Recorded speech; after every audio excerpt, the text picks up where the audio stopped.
Hello అండి. Welcome to our channel Siri story time. ఈరోజు చెప్పుకోబోయే కథ ప్రాణసఖి. కథలో వెళ్ళబోయే ముందు తప్పకుండా లైక్ చేసి కామెంట్స్ ఇచ్చి సబ్స్క్రైబ్ చేసుకోండి ఫ్రెండ్స్. ఆలస్యమెందుకు కథ ఏంటో చూసేద్దాం. ప్రాణసఖి 26 ఎపిసోడ్. కౌశల్ జేబులో నుంచి టాబ్లెట్స్ తీసి సావిత్రికి ఇచ్చి, ఇవి అవని తీసుకువెళ్ళే పాలల్లో ఎవరికీ తెలియకుండా కలపాలంటి అన్నాడు. టాబ్లెట్స్ పాలల్లో కలపడం ఏంటి కౌశల్? ఇవి నిద్ర మాత్రలాంటి. కౌశల్, ఇవి ఎందుకు తీసుకొచ్చావు అని భయంగా అడిగింది సావిత్రి. ఆ రిషి అవనిని ఏమీ చేయకుండా ఉండాలంటే ఈ నిద్ర మాత్రలు పాలల్లో కలిపాలంటి అన్నాడు. రిషిని చూస్తే అలా అనిపించడం లేదు కదా కౌశల్, ఇంకా ఇవి ఎందుకు అని అన్నారు. రిషి ఎలాంటి వాడు మనకు తెలియదు కదా ఆంటీ, మన జాగ్రత్తలో మనం ఉండాలి కదా అన్నాడు కౌశల్. అవని మీద ప్రేమతో ఇలా చేస్తున్నాను. అవనికి మనుషులు ఎలాంటి వాళ్ళో అస్సలు తెలియదు, అందుకే వాడి మీద జాలి చూపిస్తుంది. నిజంగానే అవనికి మనుషుల గురించి తెలియదు. తెల్లనివన్నీ పాలు, నల్లనివన్నీ నీళ్ళు అనుకునే పిచ్చి మొహం అన్నది సావిత్రి. అదే కదా ఆంటీ నా భయం, అందుకే ఈ టాబ్లెట్స్ ఎవరు చూడకుండా కలపండి అని చెప్పాడు. రమ్య వచ్చి, ఆంటీ భోజనాలకు రమ్మంటున్నారు అని చెప్పింది.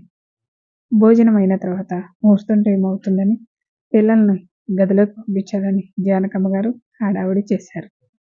రిషి పైకి వెళ్ళి రూమ్ దగ్గరకు వెళ్ళి డోరు తీయగానే మల్లెల వాసన గుప్పున ముక్కుకు తగిలింది. రిషి రూమ్లోకి వెళ్ళి లైట్ వేశాడు. పందిరి మంచానికి మల్లెపూలతో అలంకరించారు. రిషి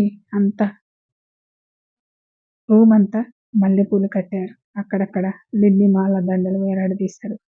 రిషికి అదంతా చూస్తుంటే సిరితో తన మొదటి రాత్రి గుర్తుకు వచ్చింది. సిరి వెళ్ళమన్నది కదా అని రిషి అబ్రాడ్ వెళ్ళాడు. అక్కడే 3 సంవత్సరాలు ఉన్నాడు. 3 సంవత్సరాల్లో 1-2 సార్లు వచ్చి వెళ్ళి ఉంటాడు. సిరిని ప్రేమిస్తున్న విషయం ఇంట్లో చెప్పడంతో అందరూ సిరితో పెళ్లికి సంతోషంగా ఒప్పుకున్నారు. రిషి వచ్చిన తర్వాత పెళ్లిని ఊళ్ళో చేద్దామంటే సౌదామిని, వద్దులే అత్తయ్య, వచ్చిన వాళ్ళు ఇబ్బంది పడతారు, ఇక్కడే చేద్దామని అక్కడే చాలా గ్రాండ్గా చేశారు. మొదటి రాత్రి ఇంట్లో ఏర్పాటు చేశారు. సిరి పాల గ్లాస్తో రూమ్లోకి సిగ్గుపడుతూ వచ్చింది. సిరి సిగ్గుపడటం చూసి, నేనేమైనా కొత్తవాడినా అలా సిగ్గుపడుతున్నా అని అన్నాడు రిషి. నువ్వు తెలిసిన వాడివైనా మొదటి రాత్రి అంటే ఆడపిల్లలకు సిగ్గు వస్తుంది బాబు అని పాల గ్లాసు టేబుల్ మీద పెట్టింది. ఎందుకు అంతగా సిగ్గుపడతారు సిరి, మాకేమీ అలా అనిపించదే అని అన్నాడు రిషి. మీకెందుకుంటుంది, భార్య పాల గ్లాస్తో గదిలోకి రాగానే ఎలా హగ్గులు కిస్సులు ఇవ్వాలా, ఇంకేమి చేయాలని ఆలోచిస్తూ ఉంటారు. మేమేమో గదిలోకి అడుగు పెట్టగానే మీరేం చేస్తారనే భయం ఒక పక్క, మరొక పక్క సిగ్గుపడుతూ ఉంటాం అని చెప్పింది. అవునా అంటూ సిరిని వెనక నుంచి హత్తుకొని, మరి నేను ఏమీ అలా చేయలేదు కదా, ఇప్పుడు నేను ఎక్కడి నుంచి మొదలు పెట్టాలి అని అనగానే సిరి పాల గ్లాస్ నోటి దగ్గర పెట్టింది. రిషికి అర్థం కాక చూస్తుంటే, ఇక్కడి నుంచి మొదలు పెట్టండి, ఎక్కడ ఆపుతారో మీ ఇష్టం అంటూ సిగ్గుతో రిషి హృదయంలో తల దాచుకుంది సిరి. రిషి పాలు సగం తాగి సిరిని లేపి, నీకు సగం అంటూ రిషిని సిరికి తాగించాడు. పాల గ్లాస్ పక్కన పెట్టి పాలు తాగటం అయింది. ఇక మురిపాలు తాగాలంటూ సిరి పెదవులపైన ముద్దు ఇవ్వబోతే రిషిని నెట్టి వెళ్ళబోయింది. సిరి రిషి చీర చెంగు పట్టుకుని వెళ్లకుండా ఆపి అలాగే దగ్గరికి వెళ్ళి మెడ మీద ముద్దు పెట్టాడు. సిరి కళ్ళు మూసుకొని అలానే నిలబడింది. తనను ఎత్తుకొని బెడ్ మీద పడుకోబెట్టాడు. చీర మీద చేయి వేయగానే సిరి సిగ్గుతో కళ్ళు మూసుకుంది. బయట మాటలు వినిపించేసరికి జ్ఞాపకాల నుంచి బయటకు వచ్చాడు రిషి. సిరితో జరిగింది తలుచుకుంటూ బెడ్ మీద కూర్చున్నాడు. జానకమ్మ పాల గ్లాస్ తీసుకురండి అని చెప్పగానే లక్ష్మి వెళ్తుంటే, నేను తీసుకువస్తానండి లక్ష్మి అని సావిత్రి వెళ్ళింది. కిచెన్లో పాలతో ఉన్న వెండి గ్లాస్ కనిపించింది. ఎవరూ చూడకుండా గబగబా కౌశల్ ఇచ్చిన టాబ్లెట్స్ పాలల్లో వేసి కలిపి పాల గ్లాస్ తీసుకొచ్చి బయటకు వచ్చింది. జానకమ్మ గారు ఆ గ్లాస్ తీసుకొని అవనికి ఇచ్చి, లక్ష్మి పైన వదిలిపెట్టరా అని పంపించింది. అవనికి ఇదంతా ఏదోలా అనిపించింది. అవని ఎలాగైనా రిషి మనసుని నీ వైపుకి తిప్పుకొని సంతోషంగా ఉందని చెప్పి రూమ్ దగ్గర వదిలిపెట్టి వెళ్ళిపోయింది లక్ష్మి.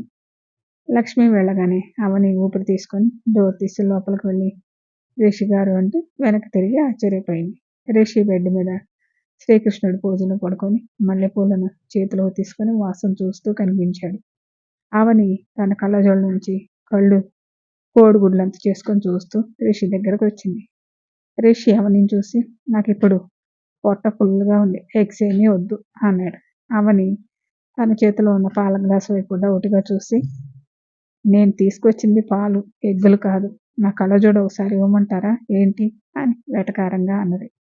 నేనంటుంది చేతిలో ఉన్న పాల గ్లాసు గురించి కాదు, నీ కళ్ళజోడులో ఉన్న గుడ్లు గురించి అన్నాడు రిషి. తన కళ్ళ గురించి అంటున్నాడని అర్థమై, మీ పోతు చూస్తుంటే కోడిగుడ్లు కాదు తాటికాయంత కూడా అవుతాయి అని కోపంగా గ్లాస్ టేబుల్ మీద పెట్టింది.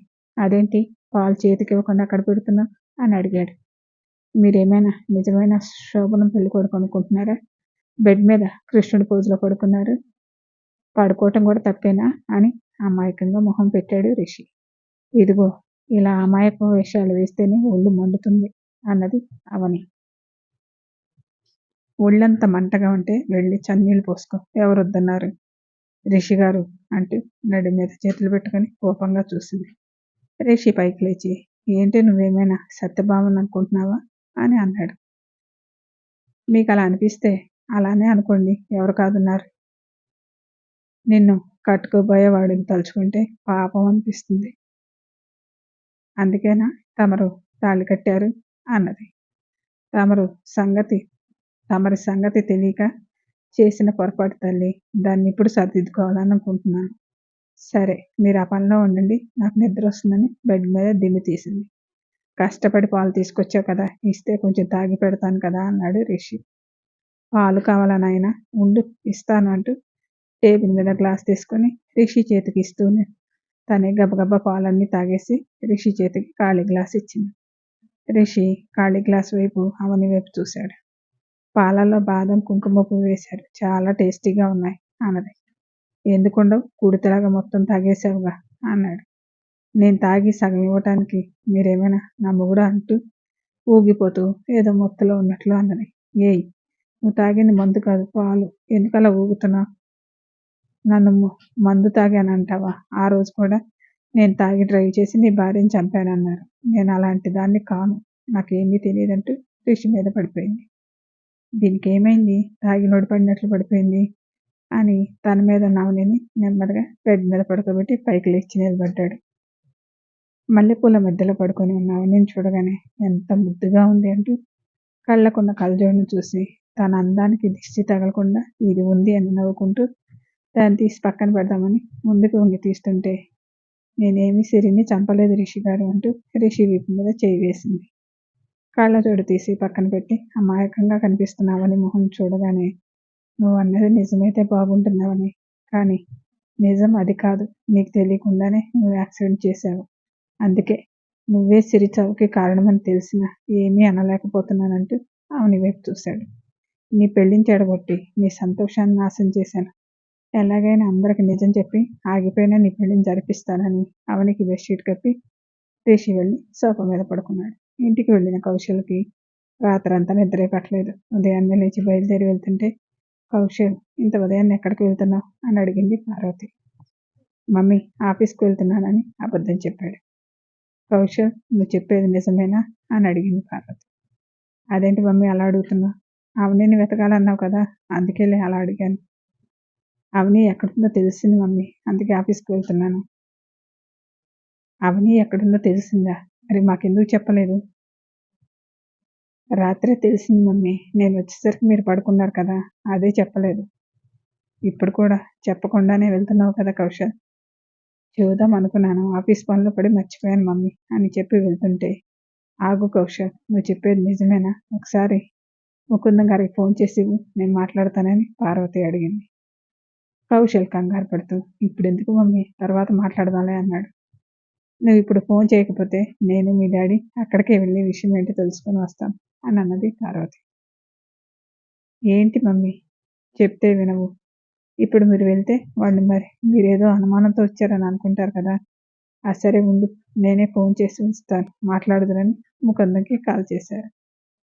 సోఫాలో పడుకున్న రిషికి ఒళ్ళంతా నొప్పులు అనిపించి కళ్ళు తెరిచి చూశాడు. రాత్రి జరిగింది గుర్తుకు వచ్చి బెడ్ వైపు చూశాడు. అవని నిద్రపోతూ కనిపించింది. ఈ షోడాబుడ్డి ఇంకా లేవలేదేంటి అని అనుకుంటూ లేచి బాల్కనీలోకి వెళ్ళాడు. రాత్రి అవని తాగింది పాలే కదా, అదేదో మందు తాగినట్లు అలా పడిపోయింది. ఇప్పుడు చూస్తే ఇంకా లేవలేదు. ఏమై ఉంటుందని కొంతసేపు బాల్కనీలో అటు ఇటు తిరుగుతూ లోపలికొచ్చాడు. స్లీపింగ్ టాబ్లెట్స్ ప్రభావంతో అవని ఇంకా గురిపెట్టి నిద్రపోతుంది. దీనికి అసలు ఏమైంది ఈరోజు? రోజు ఇలా పడుకోదే. నిజంగా మందు తాగిన వాడు నిద్రపోయినట్లు నిద్రపోతుంది. ఎందుకు అని అడుగుతూ అవని దగ్గరకు వచ్చాడు.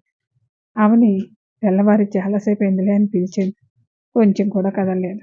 అవని నిన్నే అంటూ తట్టాడు. అప్పుడు కొంచెం కదిలింది. ఏమైంది రిషి గారు? అర్ధరాత్రి టైంలో లేపుతున్నారు.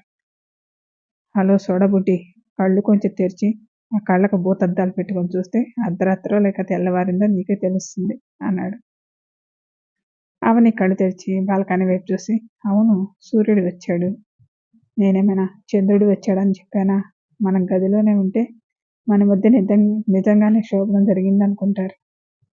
శోభనం గదిలో పంపిన వాళ్ళు అలా అనుకోక ఎలా అనుకుంటారు అంటూ లేచి కళ్ళజోడు తీసి పెట్టుకుంది. ఆ సరే కానీ సోడాబుడ్డి, నువ్వేంటి పాలల్లో ఏదో మందు తాగినట్లు, పాలేదో మందు అయినట్లు అలా తాగ్గానే పడిపోయావు? అవునా, నాకు అసలు మెలకువే లేదు. బాదం పాలు కదా, నిద్ర వచ్చింది అనుకుంటా. అవని నెత్తిన ఒకటి పీకి, బాదం పాలు ఇచ్చేది నిద్రపోకుండా ఉండటానికి అని అన్నాడు. మరి నాకేంటి అలా నిద్ర వచ్చేసింది అని అడిగింది. అదే కదా నాకు అర్థం కావటం లేదు అన్నాడు. ఇంతకు తమరు ఎప్పుడు పడుకున్నారేంటి? నేను అసలు పడుకుంటేనే కదా అన్నాడు. ఏంటి, మీరు పడుకోలేదా అని అడిగింది. ఎలా నిద్ర పడుతుంది? ఓ పక్కన మల్లెపూల గుబళింపు, మరొక పక్క అగరబత్తుల వాసన. బెడ్ మీద నా పక్కన నువ్వు, ఎలా నిద్రపోతాను అని అన్నాడు. అవని భయంగానే కళ్ళజోళ్ళ నుంచి కళ్ళు ఆర్పుతూ, నిద్రపోకుండా ఏం చేశారేంటి అని అడిగింది. శోభన రోజు ఏం చేస్తారు ఎవరైనా? నువ్వు చూస్తే మత్తుగా నిద్రపోతున్నావు. నిద్రపోతుంటే ఏం చేశారంటూ ఆశ్చర్యంగా అడిగింది అవని. Story continue. మళ్ళీ నెక్స్ట్ ఎపిసోడ్లో కలుసుకుందాం. Thank you.